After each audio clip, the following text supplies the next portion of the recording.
బాబాని మురళి ధ్వనులే వినగానే నా మనసే విహరించెను హాయిగా నా మనసే విహరించెను బాబాని మురళి ధ్వనులే వినగానే నా మనసే విహరించెను హాయిగా నా మనసే విహరించెను నా హృదయమే పాడెను నీ పాటయే బాబా నా హృదయమే పాడెను నీ పాటయే బాబా ఆడిందియో నాట్యమే నా మనసే ఆడిందియో నాట్యమే బాబాని మురళి ధ్వనులే వినగానే నా మనసే విహరించెను హాయిగా నా మనసే విహరించెను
అతీంద్రియ సుఖములోన ఉంగిరే బాబాని మురళి ధ్వనులే వినగానే నా మనసే విహరించెను హాయిగా నా మనసే విహరించెను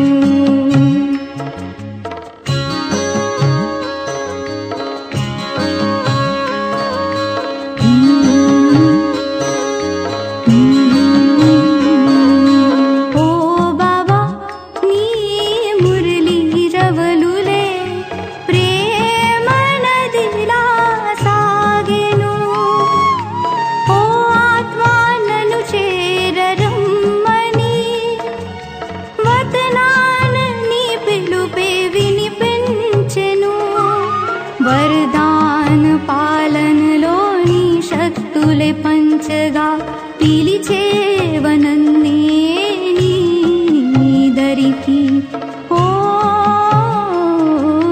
బాబాని మురళి ధ్వనులే వినగానే నా మనసే విహరించెను హాయిగా నా మనసే విహరించెను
बाबानी मुरली ध्वनुले विनगाने ना मनसे विहरिंచెను हायिगा ना मनसे विहरिंచెను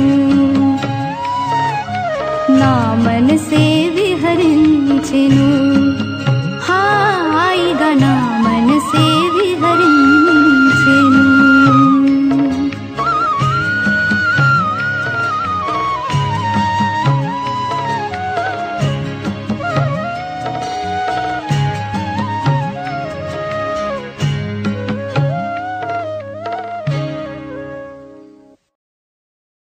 ఓం శాంతి. మురళీ డేట్ 5/5/2025. మధురమైన పిల్లలారా, సదా మేం సంగమయుగ బ్రాహ్మణులమనే నష ఉండాలి. ఏ బాబాని అందరూ పిలుస్తూ ఉన్నారో వాళ్ళు మన సన్ముఖంలో ఉన్నారు. మనకి తెలుసు. ప్రశ్న: ఏ పిల్లల బుద్ధియోగం సరిగ్గా ఉంటుందో వాళ్ళకి ఎటువంటి సాక్షాత్కారాలు అవుతూ ఉంటాయి? జవాబు: సత్యయుగ నూతన రాజధాని ఏమేమి ఉంటాయో, అక్కడ పాఠశాలలో మనం ఎట్లా చదువుకుంటాము, రాజ్యపాలన ఎట్లా చేస్తాము, సమయము దగ్గరకు వచ్చే కొద్దీ ఈ సాక్షాత్కారాలు జరుగుతూ ఉంటాయి. కానీ ఎవరి బుద్ధియోగం బాగుంటుందో, ఎవరు శాంతిధామాన్ని సుఖధామాన్ని స్మృతి చేస్తారో, వృత్తి వ్యాపారం చేస్తూ ఉన్నా కూడా ఎవరైతే ఒక్క బాబా తలంపులో ఉంటారో వాళ్ళకి ఈ సాక్షాత్కారాలు జరుగుతూ ఉంటాయి. పాట: ఓం నమ శివాయ. ఓం శాంతి. భక్తి మార్గంలో సత్సంగాలకు అందరూ వెళ్ళే ఉంటారు. అక్కడ అందరూ రామనామాన్ని పలుకుతూ ఉంటారు. కానీ ఇక్కడ పిల్లలు పలకాల్సిన అవసరం ఏమీ లేదు. ఒక్కసారి చెప్పేశారు, పదే పదే చెప్పే అవసరమే లేదు. తండ్రి కూడా ఒక్కరే, వారు చెప్పేది కూడా ఒక్కటే. వారేం చెప్తారు? పిల్లలు నన్నొక్కరిని స్మృతి చెయ్యండి. మొదట నేర్చుకున్న తర్వాత ఇక్కడికి వచ్చి కూర్చున్నారు. మనం ఏ తండ్రి పిల్లలమో ఆ తండ్రి స్మృతి చెయ్యాలి. మన ఆత్మలందరి తండ్రి ఒక్కరే కదా. మరి బ్రహ్మ ద్వారా ఇప్పుడు మనకి అర్థమైపోయింది. ప్రపంచంలో వాళ్ళకి తెలియదు. ఇంకా మనమంతా ఒకే తండ్రి పిల్లలం అనేది తెలిసింది మనకి. చదివించేది గాడ్ ఫాదర్. నేనిప్పుడు ఈ సాధారణ శరీరంలో మీకు చదివించేందుకు వస్తాను అనని తండ్రి చెప్తూ ఉన్నారు. బాబా వీరిలో వచ్చి ఉన్నారని, పిల్లలుగా అయ్యామని మీకు తెలుసు. ఆ తండ్రే వచ్చి పతిత నుండి పావనంగా అయ్యే దారిని తెలుపుతూ ఉన్నారు. బాబా చెప్తారు, పూర్తి రోజంతా బుద్ధిలో జ్ఞానం ఉండాలి. నిజానికి అందరూ శివబాబా సంతానమే, కానీ ఇది మీకు మాత్రమే తెలుసు, ఇతరులెవరికీ తెలియదు. మనమంతా ఆత్మలము, ఒక్కరినే స్మృతి చేయమని తండ్రి ఆజ్ఞాపించారని పిల్లలు మీకు తెలుసు. బాబా చెప్తారు, మీ అనంతమైన తండ్రి, ఓ పతిత పావన రండి, మేము పతితులం అయిపోయాము అందరూ గట్టిగా పిలుస్తూ ఉన్నారు. ఈ మాటలు ఎవరు అనేది దేహం కాదు, ఆత్మ అంటుంది. శరీరం ద్వారా అంటుంది. 84 జన్మలు తీసుకునేది కూడా ఆత్మనే కదా. మనమంతా పాత్రధారులము అనేది బుద్ధిలో బాగా ఉండాలి. బాబా ఇప్పుడు మనల్ని త్రికాలదర్శులుగా చేశారు. ఆది మధ్యాంత జ్ఞానం ఇచ్చినారు. అందరూ ఒక్క తండ్రినే పిలుస్తారు కదా. ఇప్పుడు కూడా వారు రండి అని ఇంకా భక్తి మార్గంలో పిలుస్తూనే ఉన్నారు, పిలుస్తూనే ఉంటారు. కానీ సంగమయుగం బ్రాహ్మణులు బాబా వచ్చేశారు అనేది మనకి తెలుసు. ఈ సంగమయుగం గురించి పిల్లలకే తెలుసు. దీనిని పురుషోత్తమ యుగమని అంటారు. బాబా చెప్తారు, కలియుగ అంతిమానికి సత్యయుగ ప్రారంభానికి మధ్య ఈ పురుషోత్తమ యుగం ఉంటుంది. సత్యయుగంలో సత్యమైన పురుషులు, కలియుగంలో అసత్యమైన పురుషులు ఉంటారు. ఎవరైతే సత్యయుగంలో ఉండి వెళ్ళిపోయారో వారి చిత్రాలు ఉన్నాయి. ఈ చిత్రాలు అన్నిటికంటే పురాతనమైనవి. ఇంతకంటే పాత చిత్రాలు ఏవీ ఉండవు. చాలామంది మనుషులు వ్యర్థ చిత్రాలు ఎన్నో తయారు చేస్తారు. ఎవరెవరు ఉండి వెళ్ళిపోయారో మీకు తెలుసు. ఉదాహరణకి కింద జగదాంబ చిత్రము, కాళికా చిత్రాలు ఉన్నాయి. కానీ అన్ని భుజాలు కలిగిన వారెవ్వరూ ఉండరు. అంబాకి కూడా 2 భుజాలు ఉండేది. మనుషులు వెళ్ళి చేతులు జోడించి పూజలు చేస్తారు. భక్తి మార్గంలో అనేక చిత్రాలు తయారు చేశారు. మనుషులకి రకరకాల అలంకారాలు చేస్తూ రూపమే మార్చేసినారు. వాస్తవానికి ఈ చిత్రాలు మొదలైనవి ఏవీ లేవు. ఇవన్నీ భక్తి మార్గపు చిత్రాలు. ఇక్కడ కలియుగంలో కుంటివాళ్ళు, గుడ్డివాళ్ళు ఉంటారు. సత్యయుగంలో అటువంటి వారు ఉండరు. సత్యయుగం అంటేనే ఆది సనాతన దేవీ దేవత ధర్మం ఉండేది మీకు తెలుసు. ఇక్కడ డ్రెస్సులు గమనించండి. అనేక రకాల డ్రెస్సులు ఉన్నాయి. అక్కడ యథా రాజా రాణి తథా ప్రజ అని అంటారు. ఎంత సమీపానికి వెళ్తారో అంత మీకు మీ రాజధానిలోని డ్రెస్సు మొదలైనవి కూడా సాక్షాత్కారం అవుతాయి. మేము ఇటువంటి పాఠశాలలో చదువుకుంటామని, ఈ పనులు చేస్తామని మీరు సాక్షాత్కారంలో చూస్తూ ఉంటారు. ఎవరి బుద్ధి యోగం బాగుంటుందో వారు చూస్తూ ఉంటారు. తమ శాంతిధామాన్ని, సుఖధామాన్ని స్మృతి చేస్తారు. వృత్తి వ్యాపారాలు చేసుకోవలసిందే. భక్తి మార్గంలో కూడా వృత్తి వ్యాపారాలు చేసుకుంటారు కదా. ఇప్పుడు కొద్దిగా కూడా జ్ఞానం అనేది లేదు. అప్పుడు అదంతా భక్తి. దాన్ని భక్తి మార్గం అనేలో అంటారు. విశ్వానికి అధికారులు అయ్యే జ్ఞానము వాళ్ళు ఇవ్వరు. ఇప్పుడు మీరు చదువుకొని భవిష్యత్తులో విశ్వరాధ్యాధికారులకు తెలుసు. అంతేకాని అమర్నాథ్లో ఇప్పుడు తండ్రి పిల్లలు మీకు అర్థం చేయిస్తూ ఉన్నారు. ఇతను కూడా వింటాడు. తండ్రి తప్ప ఈ సృష్టి ఆది మధ్యాంతర రహస్యాలను ఎవరు అర్థం చేసుకోగలరు? మీరు ఏ సాధు సత్పురుషో కాదు. వీరు మనం ఎలా గృహస్థ వ్యవహారంలో ఉన్నామో ఈ బ్రహ్మ కూడా అట్లాంటి వాడే. డ్రస్సు మొదలైనవన్నీ అప్పటివే. ఇంట్లో తల్లి తండ్రి పిల్లలు ఎలా ఉంటారో ఇది కూడా అలాగే. తేడా ఏమీ లేదు. తండ్రి రథంలో పిల్లల వద్దకు వచ్చారు. ఇది భాగ్యశాలి రథము. మహిమ చేయబడుతుంది. నందిపై కూడా చూపిస్తారు కదా శివుణ్ణి. మనుషులు తప్పుగా అర్థం చేసుకున్నారు. మందిరంలో ఎద్దులను ఏమైనా ఉంచుతారా? కృష్ణుడు రాకుమారుడు. వారు ఎద్దు పైన కూర్చోరు. భక్తి మార్గంలో మనుషులు చాలా తికమక్కగా ఉన్నారు. మనుషులకి భక్తి మార్గంలోని నశ ఉంటుంది. మీకు జ్ఞాన మార్గపు నశ ఉన్నది. సంగమయుగంలో బాబా మనల్ని చదివిస్తున్నారని మీరు చెప్తారు. ఈ ప్రపంచంలోనే ఉన్నారు. కానీ బుద్ధి ద్వారా మేము బ్రాహ్మణులు సంగమయుగంలో ఉన్నామని భావిస్తారు. మిగిలిన మనుషులందరూ కలియుగంలోనే ఉన్నారు. ఇవి అనుభవం చేసిన విషయాలు. కలియుగం నుండి బయటికి వచ్చేసామని మీ బుద్ధి చెప్తుంది. బాబా వచ్చారు. పాత ప్రపంచమే పరివర్తన అవ్వనున్నది. ఈ విషయాలన్నీ మీ బుద్ధిలో ఉన్నాయి. ఇతరులకి తెలియనే తెలియదు. ఒకే ఇంటిలోని వారైనా, ఒకే పరివారంలోని వారైనా తండ్రి నేను సంగమయుగంలో ఉన్నానని అంటే, కొడుకు నేను కలియుగంలో ఉన్నానని అంటాడు. ఆశ్చర్యం కదా. మన చదువు పూర్తి అయితే వినాశనం అవుతుందని పిల్లలకి తెలుసు. వినాశం అవ్వడం తప్పనిసరి. ఈ విషయాలు మీలో కూడా కొందరికి మాత్రమే తెలుసు.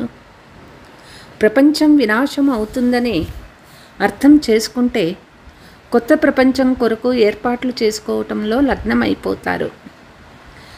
బ్యాగేజ్ అంతా సర్దుకుంటారు. బాబా పిల్లలుగా అయిపోవాలి. ఇక కొద్ది సమయమే ఉంది. ఆకలితో చనిపోవాల్సిందే. మొదట బాబా, తర్వాత పిల్లలు. ఇది బాబా బండారము. మీరు శివబాబా బండారం నుండి తింటారు. బ్రాహ్మణులు భోజనం తయారు చేస్తారు. అందుకే బ్రహ్మ భోజనం అని అంటారు. ఎవరు పవిత్ర బ్రాహ్మణులుగా ఉంటారో వారు స్మృతిలో ఉండి తయారు చేస్తారు. బ్రాహ్మణులు తప్ప శివబాబా స్మృతిలో ఎవరూ ఉండలేరు. ఆ బ్రాహ్మణులు శివబాబా స్మృతిలో ఉండరు. ఇది శివబాబా బండారము. ఇక్కడ బ్రాహ్మణులు భోజనం తయారు చేస్తారు. బ్రాహ్మణులు యోగంలో ఉంటారు, పవిత్రంగా ఉండనే ఉంటారు. మిగిలింది యోగ విషయము. ఇందులోనే శ్రమ కలుగుతుంది. ఇందులో అసత్యము గొప్పలు పనికిరావు. నేను సంపూర్ణ యోగంలో ఉన్నానని లేక 80% యోగంలో ఉన్నానని ఎవ్వరూ చెప్పలేరు. జ్ఞానము కావాలి. ఎవరైతే తమ దృష్టితోనే ఇతరులని శాంతపరుస్తారో వారే యోగులు. ఇది కూడా ఒక శక్తే. ఒక్కసారిగా నిశ్శబ్దమైపోతుంది. అప్పుడు మీరు అశరీరిగా అవుతారు. తండ్రి స్మృతిలో ఉండడమే సత్యమైన స్మృతి. ఇది మళ్ళీ అభ్యాసం చేయాలి. ఇక్కడ మీరు ఎలా స్మృతిలో కూర్చుంటారో అలా అభ్యాసం చేయబడుతుంది. అయినా అందరూ యోగంలో ఉండరు. బుద్ధి ఎక్కడెక్కడికో పరిగెత్తుతూ ఉంటుంది, నష్టపరుస్తుంది. నేను డ్రిల్ టీచర్ను అని భావించే వారిని గద్దెపై కూర్చోపెట్టాలి. తండ్రి స్మృతిలో వారు ఎదురుగా కూర్చుంటారు. బుద్ధి యోగము ఏ ఇతర వైపుకు వెళ్ళరాదు. నిశ్శబ్దం అయిపోతుంది. మీరు అశరీరులుగా అవుతారు. తండ్రి స్మృతిలో ఉంటారు. ఇది సత్యమైన స్మృతి. సన్యాసీలు కూడా శాంతిగా కూర్చుంటారు. వారు ఎవరి స్మృతిలో ఉంటారు? వారిది సత్యమైన స్మృతి కాదు. ఎవరికీ లాభం కలిగించలేరు.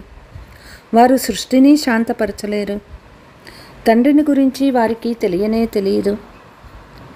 బ్రహ్మతత్వాన్నే భగవంతుడుగా భావిస్తారు. అది కానే కాదు. ఇప్పుడు నన్నొక్కరినే స్మృతి చేయమని శ్రీమతం చెప్తుంది. మనం 84 జన్మలు తీసుకుంటామని మీకు తెలుసు. ప్రతి జన్మలో కళలు కొద్ది కొద్దిగా చంద్రుల్లో కళలు తగ్గినట్లు తగ్గిపోతూ ఉంటాయి.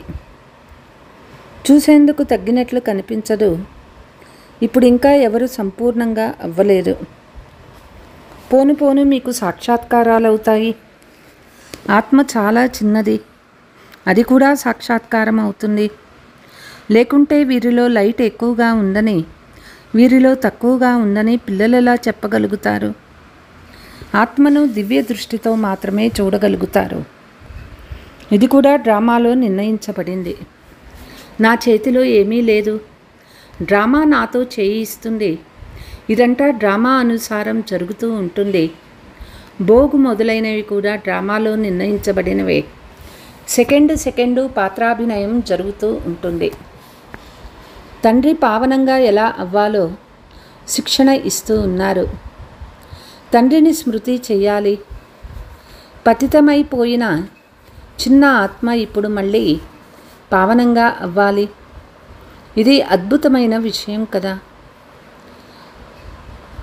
తండ్రి నుండి మీరు అన్ని ప్రాకృతిక విషయాలే వింటారు. అన్నిటికంటే ముఖ్యమైనది ఆత్మ పరమాత్మ విషయం. ఇది ఎవ్వరికీ తెలియదు. ఋషులు మునులు మొదలైనటువంటి వారు ఎవ్వరికీ తెలియదు. ఇంత చిన్న ఆత్మనే రాతి బుద్ధిగా అయ్యి మళ్ళీ బంగారు బుద్ధి కలదిగా అవుతుంది. రాతి బుద్ధిగా మారిపోయిన నేను ఇప్పుడు తండ్రి స్మృతి చేసి మళ్ళీ పారస్ బుద్ధిగా అవుతున్నానని సదా బుద్ధిలో తిరుగుతూ ఉండాలి. లౌకికంలో కూడా తండ్రి, టీచర్, గురువు, పెద్దవారు లభిస్తారు. కానీ ఇక్కడ తండ్రి, టీచర్, గురువు అన్నీ ఒక్క బిందువైన బాబానే అయినారు. కల్పమంతా దేహదారులని స్మృతి చేశారు. ఇప్పుడు నన్నొక్కరినే స్మృతి చేయమని తండ్రి చెప్తూ ఉన్నారు. మీ బుద్ధిని ఎంతో సూక్ష్మంగా తయారు చేస్తూ ఉన్నారు. విశ్వానికి అధిపతులుగా అవ్వడం చిన్న మాటేనా? లక్ష్మీనారాయణులు సత్యయుగానికి అధిపతులుగా ఎలా అయ్యారో ఎవరూ ఆలోచించరు. మీకు కూడా నెంబర్వారు పురుషార్థానుసారమే తెలుసు. కొత్తవారెవరు ఈ విషయాలు అర్థం చేసుకోలేరు. మొదట స్థూలంగా తెలిపించిన తర్వాత సూక్ష్మంగా తెలిపించబడుతుంది. తండ్రి బిందువు, కానీ వారు పెద్ద పెద్ద శివలింగ రూపాన్ని తయారు చేస్తారు. మనుషుల చిత్రాలు కూడా పెద్ద పెద్దవి తయారు చేస్తారు, కానీ అలా ఎవ్వరూ లేరు. మనుషుల శరీరాలైతే ఇక్కడే ఉంటాయి. భక్తి మార్గంలో ఏవేవో తయారు చేశారు.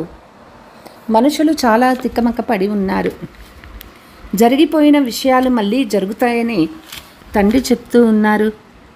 ఇప్పుడు మీరు తండ్రి శ్రీమతాన్ని అనుసరించండి. ఇతనికి కూడా బాబా శ్రీమతాన్ని ఇచ్చారు. నీకు నేను చక్రవర్తి పదవిని ఇస్తాను.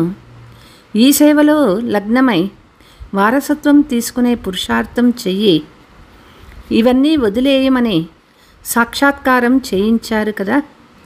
ఇలా శ్రీబాబా చెప్పినందుకే బ్రహ్మ నిమిత్తమయ్యారు. అందరూ అలా నిమిత్తమవ్వరు. ఎవ్వరికీ నష ఎక్కిందో వారే వచ్చి ఇప్పుడు ఇక్కడే ఉండిపోయారు. మనకి రాజ్య పదవి లభిస్తుంది. అటువంటప్పుడు ఈ పనికిరాని అత్యంత తక్కువ విలువ గల ధనాన్ని ఏం చేసుకుంటామో అని భావించారు.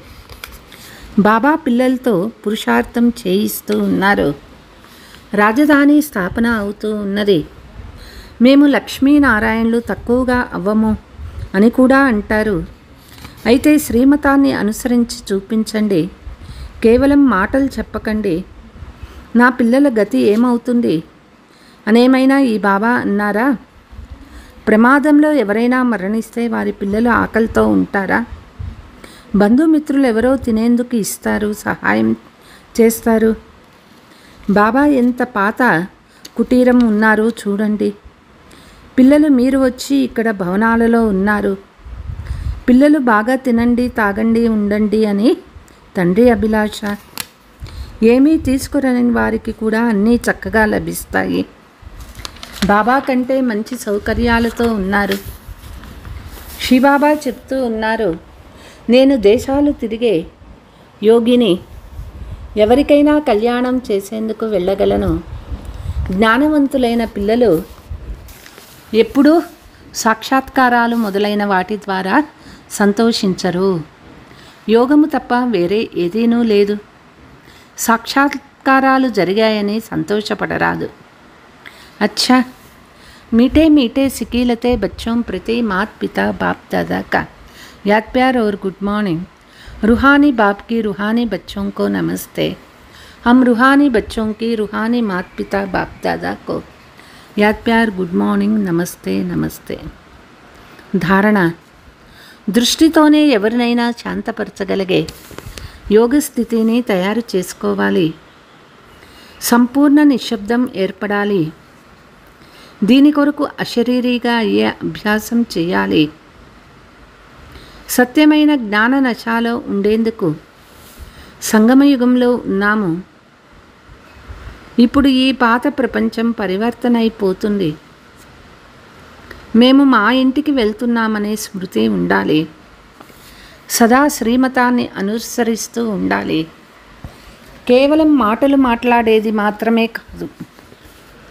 వరదానము: పరమాత్మ మిలనం ద్వారా ఆత్మీక సంభాషణకు సత్యమైన రెస్పాన్స్ ప్రాప్తి చేసుకునే బాప్ సమాన్ బహురూపీ భవ. తండ్రి ఎలాగైతే బహురూపీగా ఉన్నారో సెకండులో నిరాకారం నుండి ఆకారి వస్త్రధారణ చేసుకుంటారు, అలా మీరు కూడా ఈ మట్టి డ్రెస్సును వదిలి ఆకారి ఫరిస్తా డ్రెస్సును, మెరిసిపోయే డ్రెస్సును ధరిస్తే సహజంగా మిలనం కూడా జరుగుతుంది. అంతేకాక ఆత్మీక సంభాషణకు స్పష్టమైన రెస్పాన్సు అర్థమవుతుంది. ఎందుకంటే ఈ డ్రెస్సు పాత ప్రపంచం యొక్క వృత్తి మరియు వైబ్రేషన్లతో మాయా యొక్క వాటర్ ప్రూఫ్ లేక ఫైర్ ప్రూఫ్గా ఉంటుంది. ఇందులో మాయ ఇంటర్ఫియర్ అవ్వలేదు.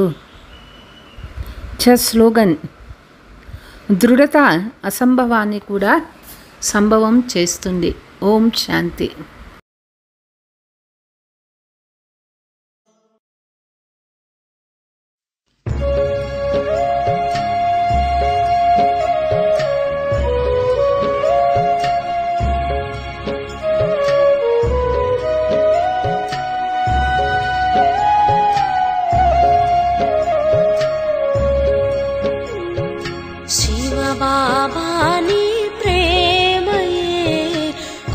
కురిసెనులే జలపాతమై ఆధారల ఆధారమే నా జీవితం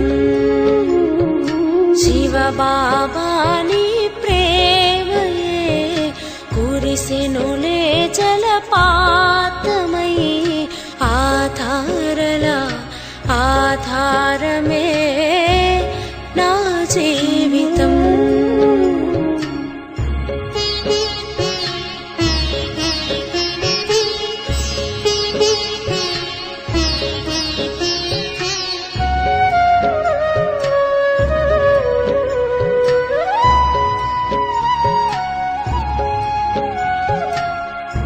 వసంతాల ఊయలలోనే ఊగేను నేనే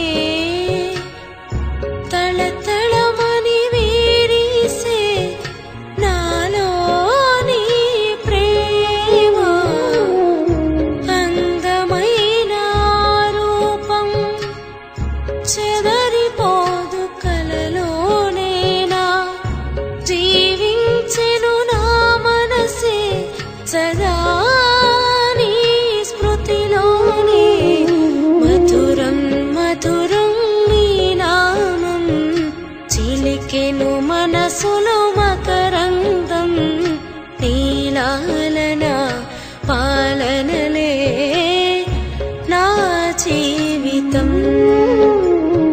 శివబాబా నీ ప్రేమయే కురిసెనులే జలపాతమై ఆధారల ఆధారమే నా జీవితం